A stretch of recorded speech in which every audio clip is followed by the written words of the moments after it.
விட்டுட்டு கோளாரா போய் சேரு அப்படிம்பாங்க. கோளாறுனா என்னென்ன இருக்கு தெரியல எனக்கு. நல்லா போய் சேருன்னு அர்த்தமா? கோளாரா போய் சேரு.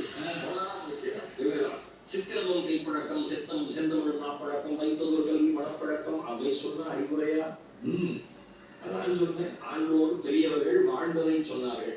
எல்லாமே வாழ்ந்துதான் தெரிஞ்சுக்க அப்படின்னா தெரியாது. அப்பா சொல்றாரு, இந்த வயசுல பீஸா சாப்பிடாதா, பர்கர் சாப்பிடாதா, நீயுமே பர்கர் மாதிரி ஆயிடுறான்னு. அவன் பர்கர் சாப்பிட்டு டபுள் சீஸ் பர்கர் மாதிரி இருக்கான். வீட்டு என்ட்ரன்ஸ் உள்ள சைட்ல தான். அப்பா கலவை திறக்கக்குள்ள வாசனை அதை பெருசா எடுத்துங்க.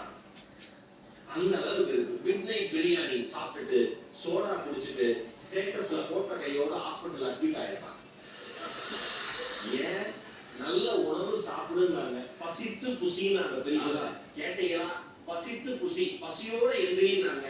மருந்தென வேண்டாமா யாக்கைக்கு அப்படிங்கிறது வள்ளுவர். எதனாலே உணவுக்கு